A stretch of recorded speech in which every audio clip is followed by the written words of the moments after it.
बिस्मिल्लाहिर्रहमानिर्रहीम, अस्सलाम वालेकुम। क्या हाल चाल है आप सबके। उम्मीद करती हूँ अल्लाह ताला के करम से आप सब ठीक ठाक होंगे और बहुत खुश होंगे।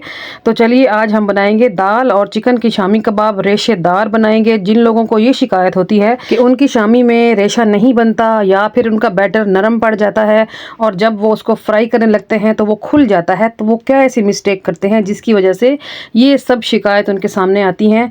तो रेसिपी को फुल देखेंगे आप तो इंशाल्लाह ताला आप बहुत कुछ सीखने को भी मिलेगा आपको और आपको बना के मज़ा भी आएगा। बहुत टेस्टफुल थे ये, बन के रेडी होंगे। तो चलिए मज़ेदार से शामी कबाब की रेसिपी को बनाना शुरू करते हैं। इसके लिए मैंने हाफ़ के-जी चने की दाल को 2 घंटे पहले अच्छी तरह धो के भिगो लिया था, तो अभी मैंने इसका पानी निकाल दिया है। तो पैन में ऐड करती हूँ मैं दाल को अच्छी तरह धो के 2 घंटे लाजमी भिगोएं। उसके बाद मैंने चिकन की एक पूरी चेस्ट ले ली है बड़े पीसीज में, और वो कुछ हड्डी भी उसमें आ रही है, लेकिन जब ये गल जाएगा ना तो मैं हड्डी रिमूव करके बाकी चिकन को इस्तेमाल कर लूँगी। और अब मैं ऐड करूँगी प्याज और लहसन। एक मीडियम साइज़ की प्याज को मैंने लेके बारीक काटा है और 5 से 7 ले लिए हैं लहसन के जवे, वो यहाँ पर ऐड कर दूँगी। अब यहाँ पर जाएंगे कुछ खड़े मसाले, साबुत मसाले। 2 से 3 मैं डाल दूँगी तेज़पात, और 15 से 20 हैं काली मिर्चें, 8-10 लौंग हैं, 2 बादियान के फूल हैं, 2-3 स्टिक्स हैं दालचीनी की, और एक है मोटी इलायची। 15 से 20 काली मिर्चें भी मैंने इसमें डाली हैं। और इन सब चीज़ों को डालने के बाद अब कुछ पाउडर मसाले डाल देंगे। नमक डाल दिया है मैंने 1 चम्मच के बराबर, और 1 चम्मच ही मैं इसमें डाल रही हूँ पिसी हुई लाल मिर्च, और साथ ही मैं ऐड कर दूँगी 1 चम्मच पिसा हुआ धनिया। लाल मिर्च पाउडर के साथ आप लाल कुटी हुई मिर्च भी डाल सकते हैं, जितना भी आपको स्पाइस पसंद हो। और अब मैं यहाँ पर ऐड कर दूँगी 1 चम्मच पिसा हुआ ज़ीरा पाउडर, और साथ ही इसमें मैं डाल रही हूँ काली मिर्च का पाउडर, वो मैंने हाफ़ टी स्पून डाल दिया है। तो अब मैं यहाँ पर डालूँगी तकरीबन 1.5 कप पानी। तो दाल भीगी हुई थी पहले से ही, हल्का फुल्का सा पानी भी था उसमें, तो पानी यहाँ पर हमने ज़्यादा ऐड नहीं करना। और यहाँ मैं पैन में ही गलाऊंगी इन सब चीज़ों को, कुकर का इस्तेमाल नहीं करूँगी। तो बस सब मिसालों को मिक्स करने के बाद मैंने रख दिया है चूल्हे पे। पहले 5 मिनट जो है फ्लेम को मैंने हाई कर देना है, ताकि अच्छे से बबल्स आना शुरू हो जाएं, स्टीम बन जाए और चीज़ें जो हैं वो पकने की तरफ चली जाएं। जैसे ही पकना शुरू होंगी चीज़ें, तो फिर फ्लेम को जो है मैं लो की तरफ लेके जाऊंगी और 20 मिनट के लिए मैं कवर लगा के इसको छोड़ दूंगी। सिर्फ 20 मिनट में हमारी दाल और चिकन आराम से गल जाएंगे। तो मैंने इसको बंद कर दिया है लो फ्लेम पे। तो मैं अब आपको दिखाती हूँ, 20 मिनट हो चुके हैं। तो ये देखिए दाल का कलर भी चेंज हो गया है, चिकन का भी कलर चेंज हो चुका है। तो यहाँ चिकन गल चुकी है। तो यहाँ पर मैं चिकन को जो है निकाल लूँगी, और जो थोड़ा बहुत पानी नज़र आ रहा है दाल में उसको ड्राई कर लेंगे। कंप्लीट पानी को ड्राई नहीं करेंगे, वरना फिर दाल को पीसते वक्त पानी ऐड करना पड़ जाता है। जो हल्का फुल्का सा नज़र आ रहा है, बस थोड़ा सा इसको आप ड्राई कर लें, और बाकी चूल्हे को आपने बंद कर देना है। तो ये मैंने चिकन के जो पीसीस हैं वो निकाल दिए हैं, तो इनके करेंगे रेशे। यहाँ पर दाल जो है वो अच्छी तरह गल चुकी है। मैं आपको चेक करके दिखाती हूँ कि दाल जो है वो कितनी गली है। तो ये देखें, ये हाथ लगाने से टूट रही है। 20 मिनट में ये कंप्लीट गल गई। तो बस अब क्या करेंगे हम, अब जो खड़े मसाले हमने ऐड किए थे ना, वो हम पैन से बाहर निकाल लेंगे, क्योंकि 20 से 25 मिनट में इनका बड़ा अच्छा सा फ्लेवर हमारी दाल में, चिकन में आ चुका है। तो ये देखिए, ये जो जो भी मुझे नज़र आ रहे हैं मैं सारे निकाल दूंगी। तो चलिए, अब चिकन जो है बहुत गर्म है अभी स्टार्ट में। तो फोक ले लिए हैं मैंने 2, तो बहुत अच्छी तरह ये गल चुका है आराम से। आप फोक की मदद से भी इसके रेशे कर सकते हैं। जैसे ये थोड़ा सा ठंडा होगा फिर मैं हाथ से कर लूँगी इसके रेशे, या फिर आप हामन दस्ते में हल्का सा कूट लेंगे तब भी हो जाएंगे, कोई मसला नहीं है। तो ये देखिए मैंने रेशे कर लिए हैं। अब दाल की जो स्टीम है वो मैंने हल्की सी निकाल ली। तो अब मैं दाल को पीस रही हूँ।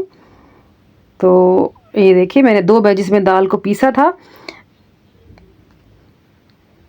चलें इसको पीस लेंगे। चलें, ये मैंने पीस के तो खुले से बर्तन में निकाल दी और इसको अच्छी तरह ठंडा कर लिया। आप देख सकते हैं कि दाल जो है वो कितनी ड्राई है। तो अब जो रेशे थे वो मैंने सारे यहाँ पर ऐड कर दिए हैं। अच्छा, एक बात मैं आपको बताती चलूँ कि मैंने आपको हाफ़ के जी दाल का फार्मूला दिया है। हाफ़ के जी दाल में आपने चिकन के चेस्ट की एक साइड डालनी है। मैंने यहाँ घर के लिए बना रही थी, कुछ गेस्ट भी आ रहे थे मेरे, तो उनकी वजह से मैंने जो है इसमें चिकन का इस्तेमाल ज़्यादा किया है। लेकिन हाफ़ के जी दाल में चिकन चेस्ट की 1 साइड इनफ रहेगी, ठीक है। तो यहाँ पर आपने मसाले वगैरह चेक कर लेने हैं। अगर आपको कुछ कम लगे तो आप ज़्यादा ऐड कर लें। मैंने नमक डाला है, लाल मिर्च कम लग रही थी वो डाला है, और गरम मसाला पिसा हुआ डाला है, कुछ हरा धनिया डाल दिया है। और अब अच्छी तरह मैं इसको कर लूँगी मिक्स। तो ये देखें चिकन के जो बड़े पीस लिए हैं वो इस मकसद से लिए थे ताकि उसके रेशे बड़े बने। लोग कहाँ पे गलती करते हैं मैं बताती हूँ। लोग जब चॉप करने लगते हैं ना दाल को तो साथ ही चिकन ऐड कर देते हैं, या रेशे भी अगर बनाए हों अलग तो वो भी साथ ही ऐड कर देते हैं, तो वो चॉपर में हर चीज़ का कीमा बन जाता है, तो फिर कैसे रेशे बनेंगे। तो बस सिंपल सी बात है, आपने सिंपल सी बात को फॉलो करना है। चिकन के अलग से रेशे बनाएं और अलग ही ऐड कर दें तो आपको बड़े अच्छे से रिजल्ट मिलेंगे इंशाल्लाह ताला। तो चलिए अब मिक्सचर हमारा रेडी हो गया है, तो अब हम शामी कबाब बनाएंगे। तो ये देखिए थोड़ा सा पोर्शन लें, हाथों पे अच्छी तरह उसको प्रेस करते हुए इस तरह गोल घुमाएं और हल्का सा प्रेस करें तो शामी कबाब की शेप आ जाएगी। ये देखिए उसकी साइडें फिर आप इस तरह इक्वल कर लें। ये देखें जी, तो इसी तरह ही मैंने सारे शामी कबाब अपने रेडी कर लिए थे। आप चाहो तो मोल्ड का इस्तेमाल करते हुए भी बना सकते हैं, लेकिन मुझे हाथ पे बनाना ज़्यादा अच्छा लगता है। तो अब मैं इनको कोट करने के लिए अंडे बीट कर रही हूँ। 2 अंडे मैंने ले लिए हैं, और चाहो तो कोट करें, चाहें तो ऐसे ही फ्राई कर लें, आपको हर हाल में ऐसे अच्छे ही रिजल्ट मिलने वाले हैं। तो मैंने अंडे में डिप करके उनको फ्राई करना शुरू कर दिया है। शुरू में फ्लेम को हाई की तरफ ना लेके जाएं, लो टू मीडियम ही रखें, क्योंकि हमने अंडे से कोट किया है तो अंडा एकदम से जल जाएगा और लुक ख़राब हो जाएगी। तो बताइए मेरी आज की रेसिपी आपको कैसी लग रही है।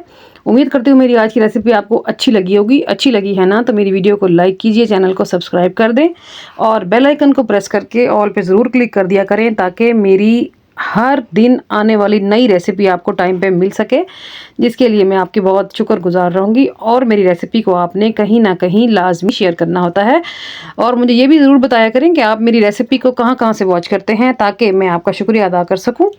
और शामी कबाब हमारे नीचे से सेट हो गए थे तो मैंने इनको फ्लिप किया, और देखिए ये कितने अच्छा सा इनका कलर आ गया है, प्यारा सुनहरा सा। फ्लेम को मैं हाई की तरफ बिल्कुल भी लेकर नहीं गई, थ्रू आउट मेरी जो फ्लेम है वो लो टू मीडियम ही रही है, तभी इतना अच्छा सा कलर आया है। तो चलिए अपने शामी कबाब को डिश आउट कर लेंगे। साथ मैंने कुछ सैलड बना ली थोड़ी बहुत अच्छी सी प्रेजेंटेशन के लिए। तो मैं अब आपको दिखाती हूँ कि कितने प्यारे से रेशे बने हैं अंदर से, माशाल्लाह। देखें ना कितनी टेम्पटिंग लुक है, बहुत माउथ वाटरिंग और ज़बरदस्त इनका फ्लेवर था। आप इनको एक बार घर पे ज़रूर बनाएं, ये बच्चों के फेवरेट होते हैं ऑल टाइम। अपनी आसानी के लिए बना के रख लें, फ्रीज़ कर लें। हल्की फुल्की भूख के लिए बेहतरीन आइडिया है, या फिर घर में अचानक से मेहमान आ जाते हैं तो चाय के साथ सर्व करने के लिए भी एक बेहतरीन चीज़ है ये। बच्चों को लंच बॉक्स में दें, पहले से तैयारी करके रखें, सुबह उठें फ्राई करें और बच्चों को लंच बॉक्स में दें। आपकी ज़िंदगी भी आसान और बच्चे भी खुश। तो मेरी रेसिपी कैसी लगी है आपने कमेंट्स में अपनी राय का इजहार ज़रूर करना है। तो चलिए आज के लिए इतना ही, कल फिर मुलाकात होगी किसी ऐसी ही अमेजिंग रेसिपी के साथ। तब तक अपना और अपने प्यारों का ख्याल रखिएगा। अल्लाह हाफिज़।